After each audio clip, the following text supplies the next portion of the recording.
Subscribe कीजिए हमारे YouTube channel Islamic world को और इस बेल आइकन को दबाना ना भूलिए हर रोज नया इस्लामिक वीडियो देखने के लिए।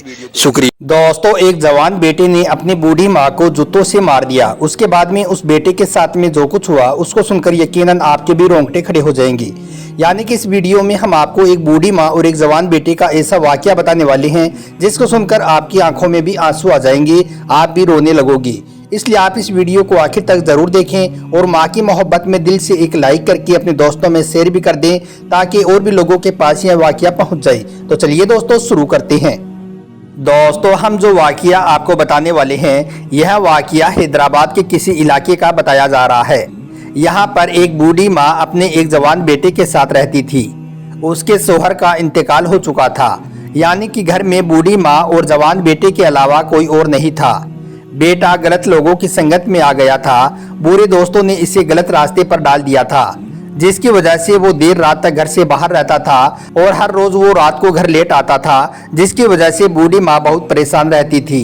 बूढ़ी माँ ने इसे कई बार समझाया भी कि बेटा रात को घर जल्दी आ जाया कर, मैं अकेली होती हूँ, मुझे खौफ महसूस होता है, हालात भी ठीक नहीं है, मैं तेरे बारे में सोच सोचकर परेशान रहती हूँ। तू जब तक घर नहीं आता है तब तक मैं खाना भी नहीं खाती हूँ, सो भी नहीं पाती हूँ। तू रात को देर ना किया कर, घर जल्दी आ जाया कर। मगर बेटा माँ की बात कहाँ सुनने वाला था। वो तो एक कान से सुनता और दूसरे कान से वापस निकाल देता था, यानी कि माँ की बातों का उस पर कोई भी असर नहीं होता था। अगर बेटे की जगह और कोई होता तो चलो ना मानता तो कोई बात नहीं, मगर यह तो इस बूढ़ी माँ का इकलौता बेटा था, इसके सिवाय उसका और कोई नहीं था। इसलिए वो इसके बगैर कैसे अकेली रह सकती थी, इसके बगैर कैसे खाना खा सकती थी, इसके बगैर वो कैसे सो सकती थी। मगर बेटे ने माँ की कोई भी बात नहीं मानी और वो तो ऐसे ही रात को घर लेट आता रहा। एक रात बहुत देर हो चुकी थी मगर बेटा घर नहीं आया।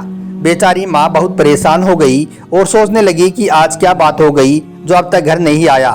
बेचारी बूढ़ी माँ बार बार दरवाजे की तरफ जाती और उसको खोलकर गली की तरफ झांकती और जब वो नहीं दिखता तो वापस घर के अंदर आ जाती। ऐसे करते करते रात तकरीबन सारी बीत चुकी थी। अब सुबह होने वाली थी कि अचानक दरवाजे पर किसी की दस्तक हुई।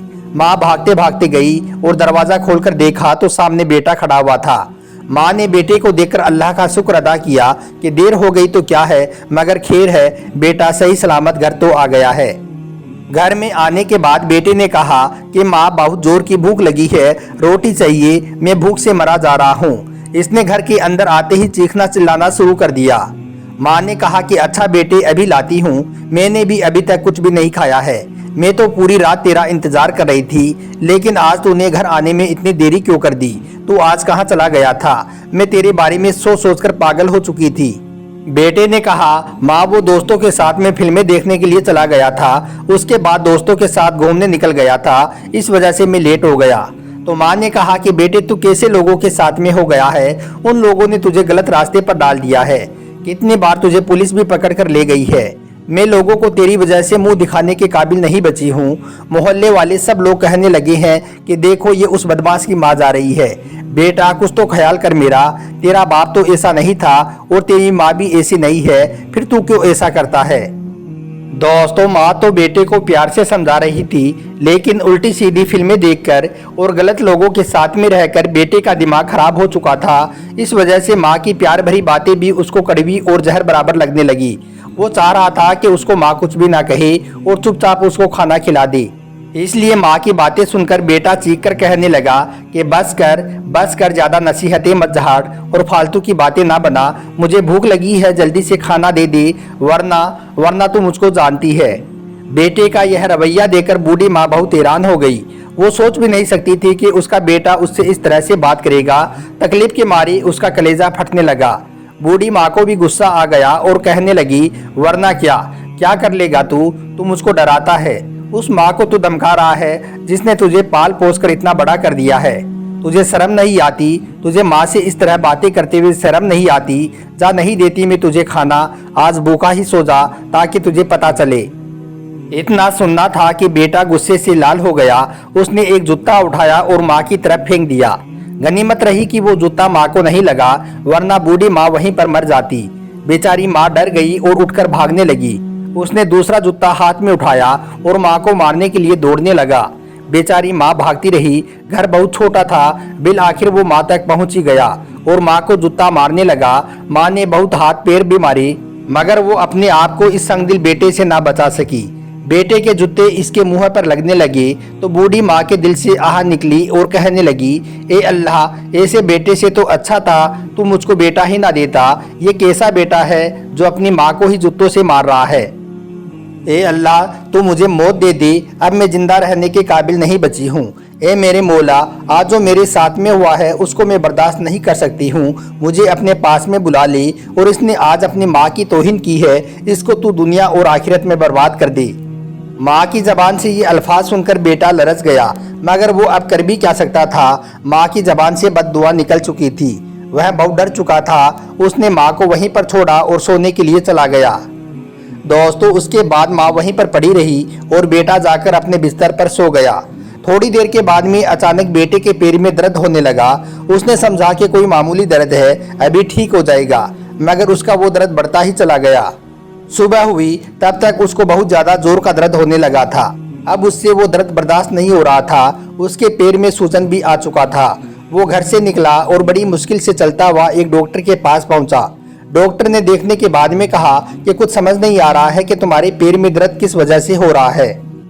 फिर वो वहां से किसी बड़े हॉस्पिटल में चला गया। डॉक्टरों ने उसके पैर की हर तरह से जांच की, मगर उनको भी कुछ समझ नहीं आ रहा था कि इसके पैर को हुआ क्या है। उसका दर्द से बहुत बुरा हाल हो रहा था और उसके पैर में सूजन भी लगातार बढ़ती जा रही थी। यह देखकर डॉक्टरों ने उसको मशवरा दिया कि तुम्हारा पैर अंदर से खराब हो गया है, इसलिए इसको नीचे से थोड़ा काटना पड़ेगा, तभी तुम्हारा मर्ज दूर होगा। उसके बाद उसका पैर नीचे से थोड़ा काट दिया गया, मगर उसको फिर भी आराम नहीं आया, यानी कि उसको दर्द वैसे ही हो रहा था। फिर डॉक्टरों ने उसका पैर थोड़ा और काट दिया और फिर थोड़ा और काट दिया। ऐसे करते करते उसका पूरा पैर काट दिया गया। अब वो आदमी लंगड़ा हो चुका था, मगर उसका पैर ठीक नहीं हुआ। जहां से उसका पैर काटा गया था वहां पर उसमें पीप भर गई। अब दोस्तों, इधर बेटे का इलाज चल रहा था और उधर उसकी दुखियारी माँ का इंतकाल हो चुका था।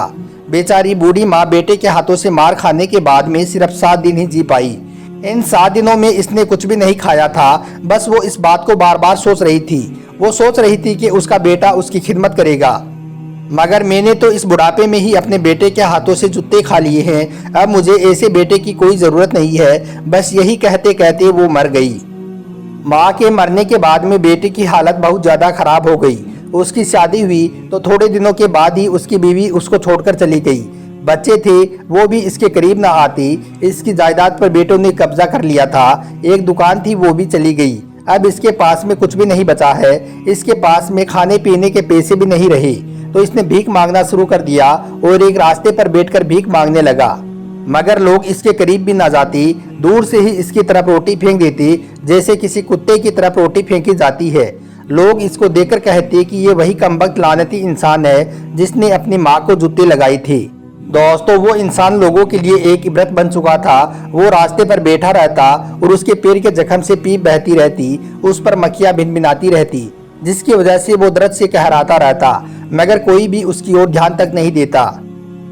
रास्ते पर बैठे बैठे भीख मांगते हुए उसको 4 साल का वक्त बीत गया।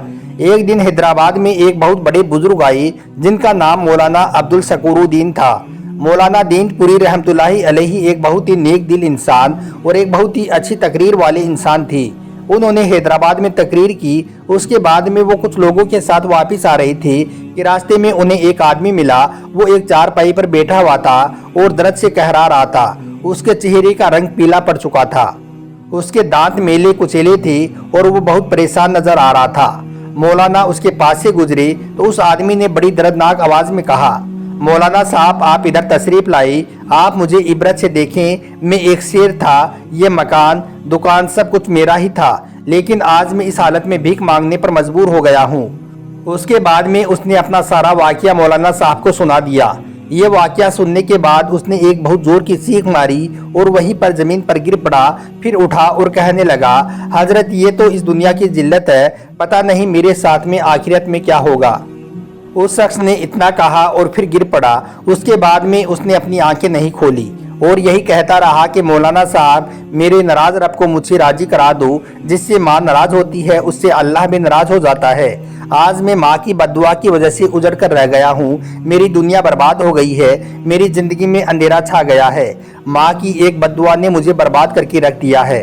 इतना कहते कहते उस लानती बेटे की आंखें हमेशा हमेशा के लिए बंद हो गई।